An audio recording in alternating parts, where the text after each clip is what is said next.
Novel coronavirus baru alias COVID-19 kian hari kian buat prihatin.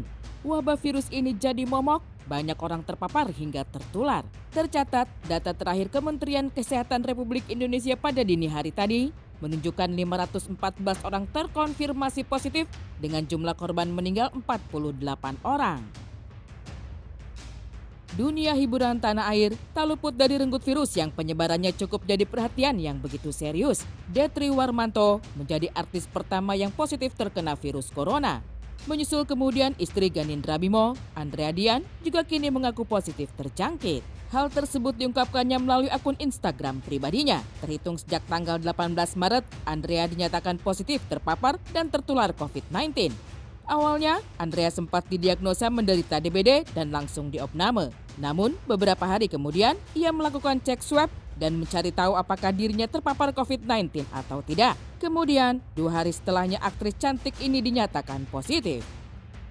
Bukan hanya kasus ini, banyak kasus didiagnosis sebagai mungkin DBD, mungkin dengan tifoid karena memang entry pertamanya adalah demam. Jadi itu penyakit-penyakit yang didahului dengan demam. Sehingga dan itu lumrah terjadi karena diagnostik untuk COVID sendiri kan agak susah. Jadi biasanya orang datang dengan keluhan seperti itu, demam, dan kemudian didiagnosis sebagai biasanya tifoid atau DBD. Kalau dia sempat aktivitas masih mungkin dia kena dari aktivitasnya itu. Salah satu diagnosis untuk COVID adalah pneumonia. Pneumonia itu adalah radang paru. Itu bisa dideteksi dengan foto ronsen. Sebelum mengumumkan positif terinfeksi virus corona atau COVID-19, Andrea memang dikenal sebagai aktris yang selalu menjaga kesehatannya. Ia kerap berkegiatan bersama sang suami tercinta melatih tubuh agar tetap bugar. Makanan yang ia makan selalu diukur dan tidak pernah melebihi batas wajar. Andrea Dian juga tidak mengkonsumsi karbohidrat namun memperbanyak protein.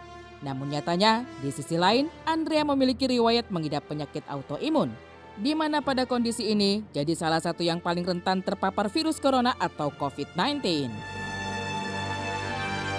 Autoimun merupakan komorbid jadinya. Komorbid itu penyakit yang menyertai dia kemudian terinfeksi jadi tambah berat. Jadi autoimun itu adalah suatu penyakit dari sistem imun sendiri yang menyerang tubuhnya sendiri. Itu makanya disebut autoimun. Dia imunnya menyerang tubuh sendiri. Kalau ada penyakit komorbid itu memang agak berat. Jadi sebagian besar yang terjangkit atau menjadi berat itu karena punya penyakit komorbid. Kemudian terinfeksi ini jadi tambah berat.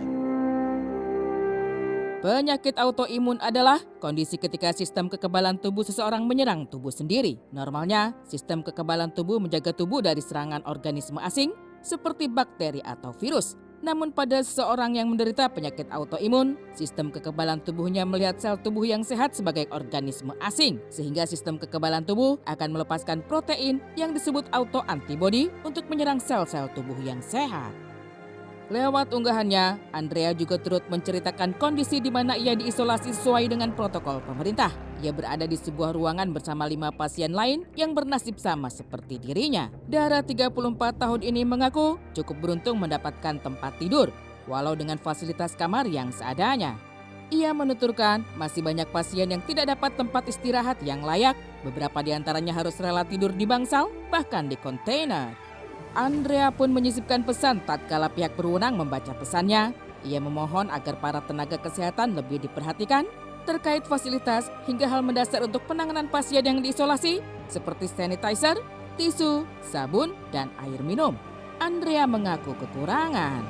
Meski akhirnya kebutuhan air pun disediakan setelah unggahannya mendapat banyak dukungan. Lantaran penanganan pasien yang membludak, Andrea beserta pasien lain dan juga tenaga kesehatan merasa butuh bantuan pertolongan dan perhatian serius dari pemerintah. Mereka butuh sederet peralatan yang layak hingga sistem yang jelas untuk menangani wabah yang kian hari kian luas ini.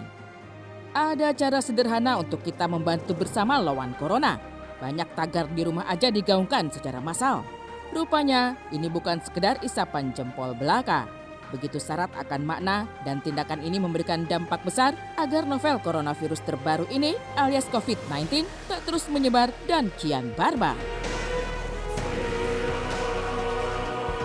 Tingkatkan imunitas, kemudian dengan cara konsumsi bahan makanan yang sehat, kemudian hindari untuk bepergian ke tempat-tempat umum, lebih baik tinggal di rumah dan jangan dan bila ada gejala ataupun rasa sakit cepat hubungi petugas kesehatan dan pelayanan kesehatan terdekat.